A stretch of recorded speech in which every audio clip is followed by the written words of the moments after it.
ಉದ್ಘಾಟನೆಗೂ ಮೊದಲೇ ಹಾಳಾಗುತ್ತಿರುವ ಗಾರ್ಡನ್. ಇಲ್ಲಿ ನೋಡಿ ನಗರಸಭೆ ಪೌರಾಯುಕ್ತರೇ. ಸಿಂದಗಿ ನಗರದಲ್ಲಿನ ವಿಶಾಲವಾದ ಕೆರೆಗೆ ಸಾಕಷ್ಟು ಹಿನ್ನೆಲೆ ಇದೆ. ನಗರದ ಜನರ ನೀರಿನ ಬವಣೆ ತೀರಿಸುತ್ತಿರುವ ಕೆರೆ ಇದು. ಇದರ ಸುತ್ತ ಉತ್ತಮವಾದ ವಾತಾವರಣ ನಿರ್ಮಿಸಬೇಕು ಅನ್ನೋ ಬಹುದಿನಗಳ ಬೇಡಿಕೆ ಈಗ ಕಾರ್ಯರೂಪಕ್ಕೆ ಬರುತ್ತಿದೆ.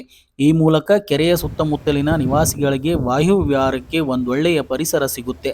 ಆದರೆ ಉದ್ಘಾಟನೆಗೂ ಮೊದಲೇ ಇಲ್ಲಿ ನಿರ್ಮಾಣವಾಗುತ್ತಿರುವ ಗಾರ್ಡನ್ ಹಾಳಾಗುತ್ತಿದೆ. ಇಲ್ಲಿರುವ ಕುಟೀರದೊಳಗಿನ ಟೈಲ್ಸ್ಗಳು ಮುರಿದು ಹೋಗಿವೆ. ಇದು ಕಳಪೆ ಕಾಮಗಾರಿಯಿಂದಾಗಿದ್ದೋ ಅಥವಾ ಪುಂಡ ಪೋಖರಿಗಳಿಂದ ಆಗಿದೆಯೋ ಅನ್ನೋ ಪ್ರಶ್ನೆ ಮೂಡಿದೆ. ಒಂದು ಕಡೆ ಕಾಮಗಾರಿ ಕೆಲಸ ನಡೆಯುತ್ತಿದೆ, ಇನ್ನೊಂದು ಕಡೆ ಹಾಳಾಗುತ್ತಿದೆ. ಯಾಕಂದ್ರೆ ವಿವಿಧ ಶಾಲಾ ಕಾಲೇಜುಗಳ ವಿದ್ಯಾರ್ಥಿಗಳು ಯುವಕರು ಉದ್ಯಾನವನಕ್ಕೆ ಬಂದು ಗಲೀಜು ಮಾಡಿ ಹೋಗುತ್ತಿದ್ದಾರೆ. ಮನೆಯಲ್ಲಿ ಮಕ್ಕಳು ಶಾಲೆ ಕಾಲೇಜಿಗೆ ಹೋಗಿದ್ದಾರೆ ಎಂದು ತಂದೆ ತಾಯಿ ತಿಳಿದುಕೊಂಡರೆ ಇವರು ನೋಡಿದರೆ ಶಾಲಾ ಕಾಲೇಜು ಅವಧಿಯಲ್ಲಿ ಇಲ್ಲಿ ಬಂದು ಹರಟೆ ಹೊಡೆಯುತ್ತಿದ್ದಾರೆ.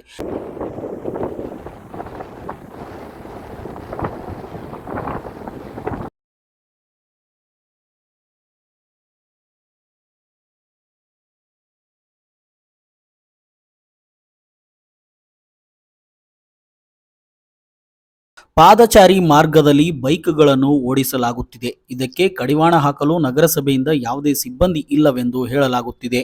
ಪುಂಡ ಪೋಖ್ರಿಗಳ ಹುಚ್ಚಾಟಕ್ಕೆ ಬ್ರೇಕ್ ಹಾಕಬೇಕಿದೆ.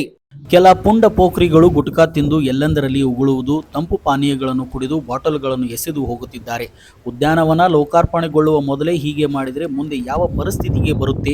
ವಾಕಿಂಗ್ಗೆ ಬರುವ ಜನರಿಗೆ, ವಿಶ್ರಾಂತಿ ಪಡೆಯಲು ಬರುವವರಿಗೆ ಉತ್ತಮ ಪರಿಸರ ಸಿಗದಂತೆ ಆಗುತ್ತೆ. ಹೀಗಾಗಿ ಪುಂಡ ಪೋಖ್ರಿಗಳು ಬಂದು ಗಲೀಜು ಮಾಡುವುದಕ್ಕೆ ನಗರಸಭೆಯವರು ಕಡಿವಾಣ ಹಾಕಬೇಕು.